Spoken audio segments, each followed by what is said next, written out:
Mirëmëngjesit të nderuar teleshikues të Drita Televizion, do të jemi së bashku në emisionin What Happened Today? Çfarë ka ndodhur sot? Data sot shënon 28 janar dhe ne kemi përgatitur disa informacione në lidhje me ngjarjet më të rëndësishme që kanë ndodhur në këtë datë, ku ju ftoj që t'i ndiqni.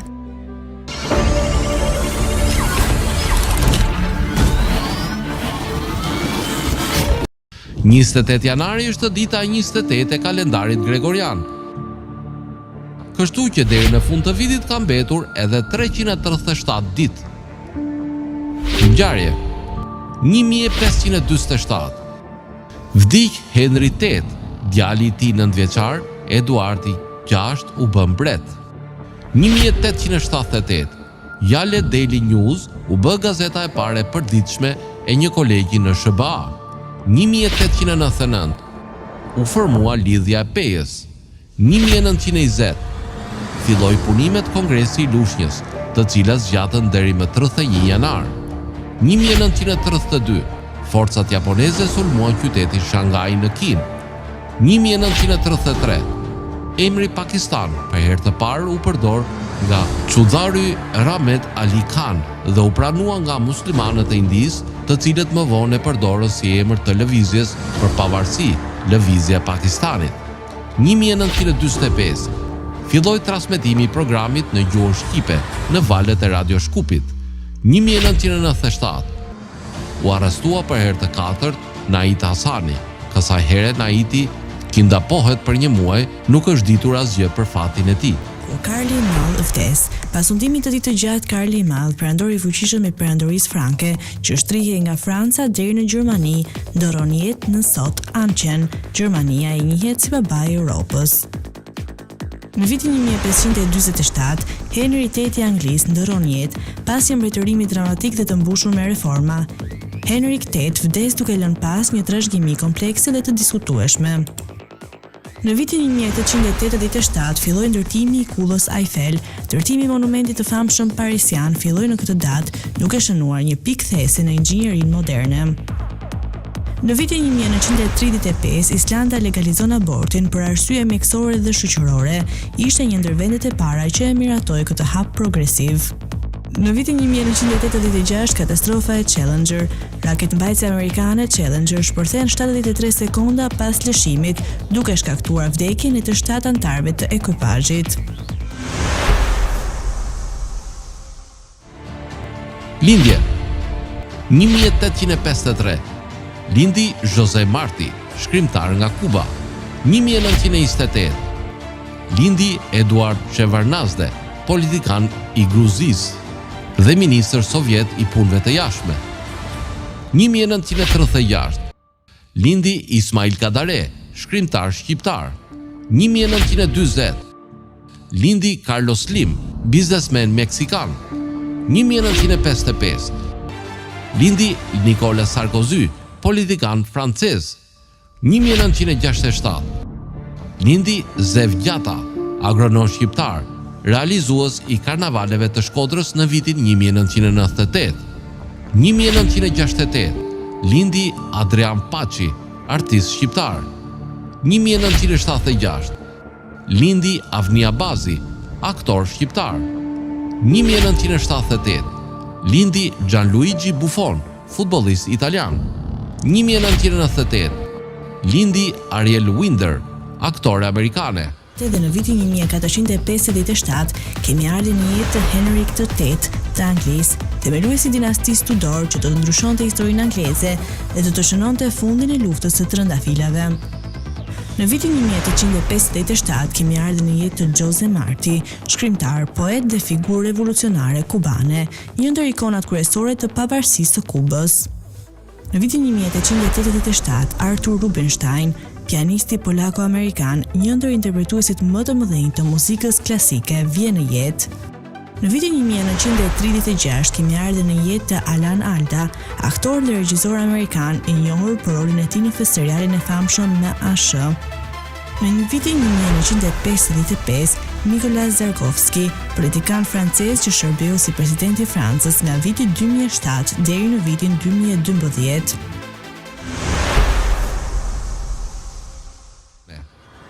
Vdekje 814. Vdiq Karli i Madh, Charlemagne, mbret dhe perandor i Francës. 1881. Vdiq Fyodor Dostojevski, shkrimtar rus. 1916. Vdiq Isa Boletini, adhetar e luftëtar shqiptar, vritet në prit në Podgoricë. 1939. Vdiq William Butler Yeats, poet dhe dramaturg irlandez, nobelist. 2002. Vdiq Astrid Lindgren, shkrimtare suedeze. 2010. Vdiq Yashar Recep, shkrimtar shqiptar. Si çdo datë që shënon lindje dhe kjo datë shënon po ashtu edhe vdekje të rëndësishme. Në vitin 814, siç e përmendëm më parë, kemi ndarjen nga jeta të Karlit të Madh. Karli i Madh ishte një figurë kyçe e mesjetës europiane. Në vitin 1596, Francis Drake doroi jetë. Ai ishte aventurier dhe lojtar i njohur anglez, i cili sfidoi perandorinë spanjolle dhe hapi rrugë për kolonizimin britanik. Në vitin 1939, William Butler Yeats, poeti dhe dramaturgu irlandez, fituesi çmimit Nobel për letërsi në vitin 1923. Dhe në vitin 1983 kemi ndarë nga jeta të Billy Fury, një nga pionerët e rock and roll britanik, i cili pati ndikim të madh në muzikën pop. Dhe në vitin 2021 kemi ndarë nga jeta të Paul J. Crutzen, kimisti holandez dhe fituesi i çmimit Nobel për kimi, e njohur për punën e tij në shtresën e ozonit dhe ndryshimet klimatike.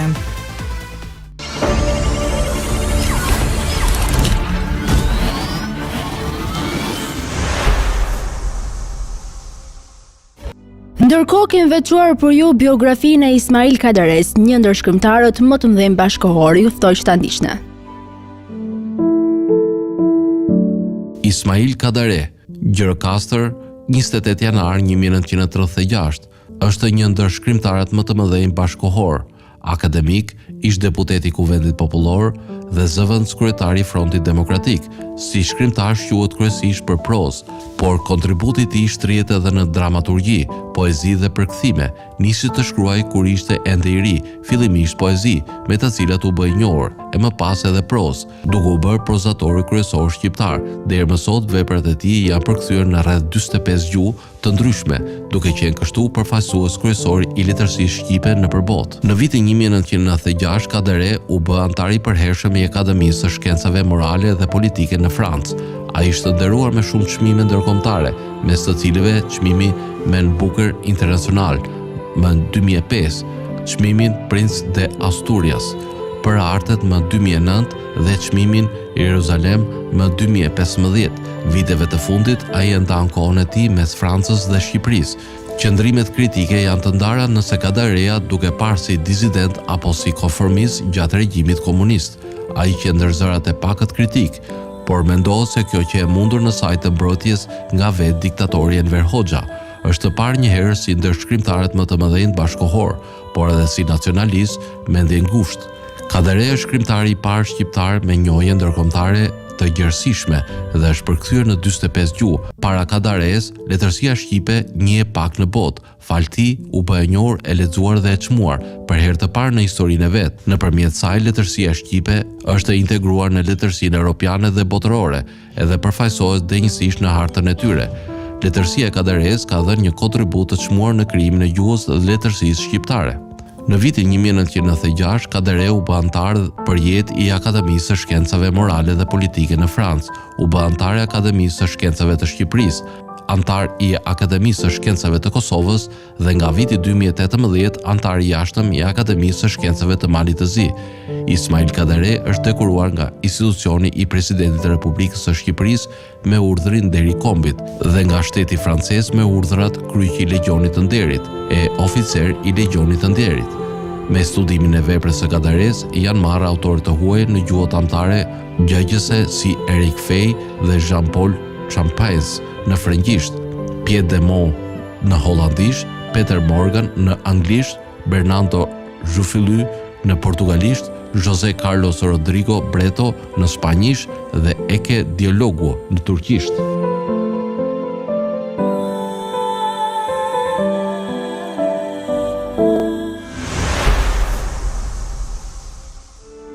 Dhe tani do të kalojmë në rubrikën kuriozitete ku sot të flasim për majonezën.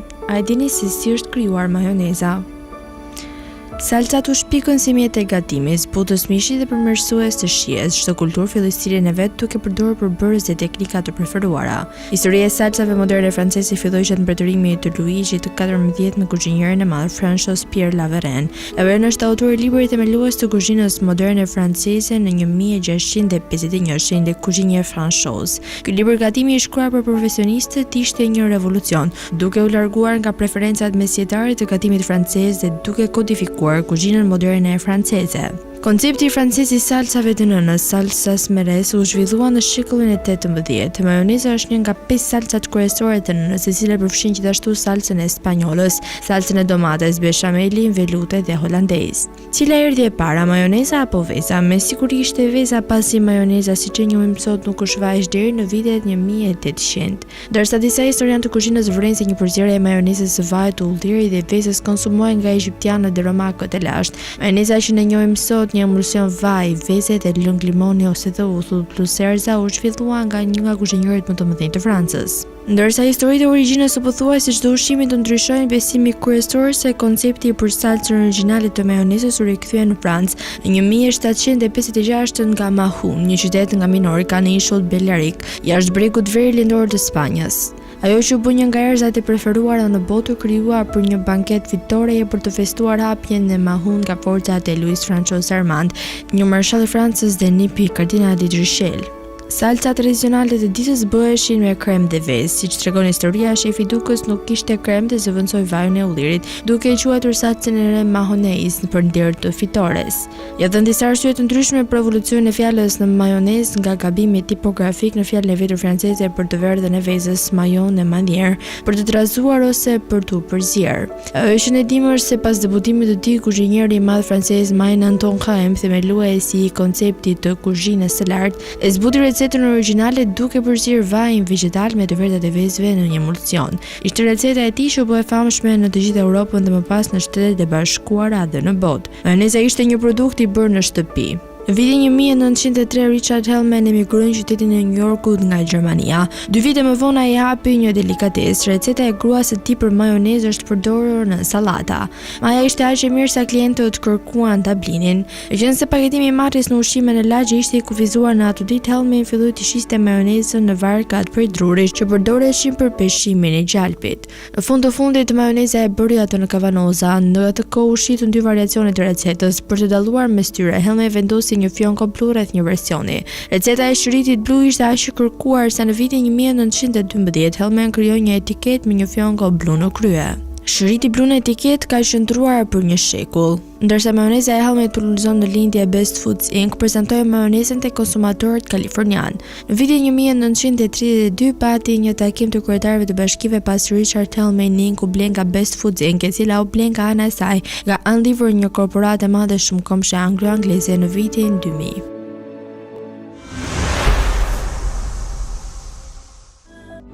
Tani do të kalojmë në rubrikën edhe shëndete. Sot kam përzgjedhur për të folur rreth gjethes së dafinës. Dafina është përdorur nga paraardhësit tanë për të përgatitur sapune, për të pastruar rrobat dhe enët e kuzhinës, veçanërisht në rastet e shfaqjes së epidemive. Romakët e lashtë e përdorin dafinën për të trajtuar sëmundjet e mushkërisë. Në ditët e sotme, vlera e dafinës shkon përtej dhe përfshin stomakun dhe veshkat. Këto gjethe fantastike kanë aftësi të detoksifikojnë trupin, ngadalsojnë procesin e plakjes, përshpejtojnë procesin e shërimit, mbrojnë organizmin nga infeksionet, mbajnë diabetin nën kontroll, përmirësojnë shëndetin e zemrës, reduktojnë inflamacionin, rregullojnë frymarrjen, përmirësojnë tretjen, lehtësojnë dhimbjet nga reumatizma, luftojnë bronkitin, parandalojnë gripin e shumë të tjera. Dafina është e pasur me vitaminë C, B dhe A. Vitamina A është një antioksidant natyral që njihet për vetit në mbrojtjen e shikimit, por edhe mbrojtje nga kanceri mushkërive. Dafina ka përmbajtje të saj në nivel të lartë të mineraleve si bakri, potasiumi, kalciumi, mangani, hekuri, zinku dhe magnezi. Potasiumi ndihmon në mbajtjen nën kontroll të rrahjeve të zemrës dhe tensionit të gjakut. Hekuri është thelbësor në prodhimin e qelizave të kuqe. Gjethet e dafinës kanë një impakt të fortë në sistemin tretës si diuretik, që ulin nivelin e toksinave në trup dhe reagon ndaj helmimeve ushqimore. Përmbajtjet organike të gjetheve gjithashtu ndihmojnë në tretje dhe qetësojnë stomakun. Përmirësojnë shëndetin e flokëve. Dafina ka efekt anti-inflamator. Një nga vlerat më të çmuara të dafinës është se këto gjethe reduktojnë inflamacionin në organizëm. Gjethet kanë në përmbajtjet e tyre një element të njohur si parthenolit, që reduktojnë irritimin në zona të caktuara që mund të jenë të prekura nga artriti. Dafina mbron zemrën. Gjethet e dafinës kanë në përmbajtjen e tyre acid kafeik dhe rutin, dy element që japin forcë zemrës. Rutina forcon kapilarët e gjakut në zemër, ndërkohë që acidi largon kolesterolin e keq nga sistemi kardiovaskular. Parandalon kancerin. Kombinimi i fuqishëm i antioksidantëve që gjendet tek dafina mbrojnë organizmin nga radikalet e lira që shkaktojnë mutacionet e qelizave të shëndetshme në kancerogjoze. Këto përbërës parandalojnë një mutacion të tillë. Dafina kundër ankthit dhe stresit. Dafina ka një efekt lehtësues, çlirues dhe qetësues. Ajo përdoret kundër diabetit. Gjethet e dafinës kanë lidhje direkte me rregullimin e nivelit të sheqerit në gjak. Konsumimi i rregullt i gjetheve rrezikun e sëmundjes së diabetit. Tani u ftoj të ndiqni parashikimin e motit në territorin shqiptar. Territori shqiptar për datën 28 janar 2026 do të jetë në ndikimin e masave ajrore të paqëndrueshme, duke sjellë mot të vranët dhe merreshje shiu në pjesën më të madhe të vendit. Paraditja do të karakterizohet nga shira të her pas hershme në zonat veriore dhe qendrore, ndërsa pasditja do të theksojë rreshjet në zonat perëndimore dhe jugore. Temperatura minimale pritet të zbresë deri në -1 gradë Celsius, ndërsa ajo maksimale do të arrijë deri në 14 gradë Celsius në zonat bregdetare dhe jugore. Gjatë ditës nuk priten intervale të gjata me diell për shkak të vranësirave të dendura. Era do të fryjë mesatare nga drejtimi juglindor me shpejtësi 3 deri në 5 metra për sekond. Deti do të ketë dallgëzim të ulët deri mesatar rreth 1 deri në 2 ball. Indeksi ultraviolet për Tiranën më 28 janar 2026 pritet të jetë i ulët rreth 1. Sipas të dhënave astronomike, lindja e diellit në Tiranë më 28 janar do të jetë rreth orës 6:50 minuta, ndërsa perëndimi rreth orës 16:57 minuta. Temperaturat minimale dhe maksimale për disa qytete kryesore të Shqipërisë do të jenë si më poshtë.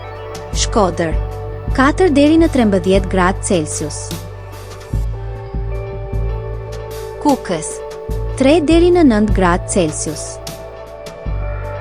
Peshkopi 2 deri në 8 gradë Celsius. Tiranë 8 deri në 13 gradë Celsius.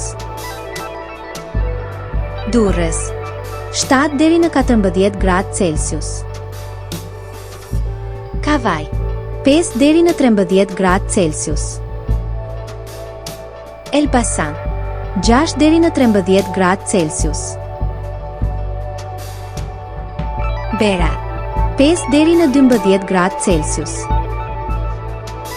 Korçë -1 deri në 7 gradë Celsius. Vlorë 9 deri në 14 gradë Celsius. Gjirokastër 3 deri në 12 gradë Celsius. Sarandë 6 deri në 14 gradë Celsius.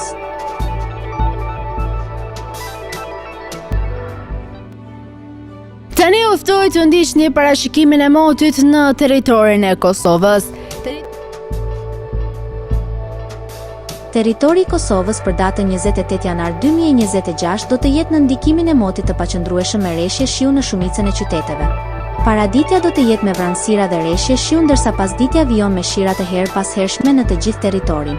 Temperatura minimale pritet të zbresë deri në -1 gradë Celsius, ndërsa ajo maksimale do të arrijë deri në 11 gradë Celsius. Era do të fryjë lehtë deri mesatare nga drejtimi juglindor me shpejtësi 2 deri në 4 metra për sekond. Indeksi ultraviolet për Prishtinën më 28 janar 2026 pritet të jetë i ulët rreth 1. Sipas të dhënave astronomike, lindja e diellit në Prishtinë më 28 janar do të jetë rreth orës 6:47 minuta, ndërsa perëndimi rreth orës 16:49 minuta. Temperaturat minimale dhe maksimale për disa qytete kryesore të Kosovës do të jenë si më poshtë. Mitrovica 2 deri në 8 gradë Celsius. Podujev 0 deri në 8 gradë Celsius. Skënderaj 1 deri në 9 gradë Celsius. Pej -1 deri në 7 gradë Celsius. Prishtinë 0 deri në 8 gradë Celsius. Gjakov 4 deri në 11 gradë Celsius. Malishev 1 deri në 9 gradë Celsius. Gjilan -1 deri në 8 gradë Celsius. Ferizaj 0 deri në 7 gradë Celsius. Kaçanik 0 deri në 6 gradë Celsius. Suhare 1 deri në 9 gradë Celsius. Prizren 0 deri në 9 gradë Celsius. Të nderuar televizionistë të Drita Televizion, kjo ishte gjithçka e përgatitur në këtë emision. Ndërkohë ju ftoj të na ndiqni në Instagram, Facebook, TikTok dhe Twitter. Ndërkohë, nëse dëshironi të na ndiqni live, mjafton të klikoni në web drita.tv. Kjo ishte gjithçka e përgatitur në këtë emision, ndërkohë ju ftoj të ndiqni programacionin në vijim të Drita Televizion.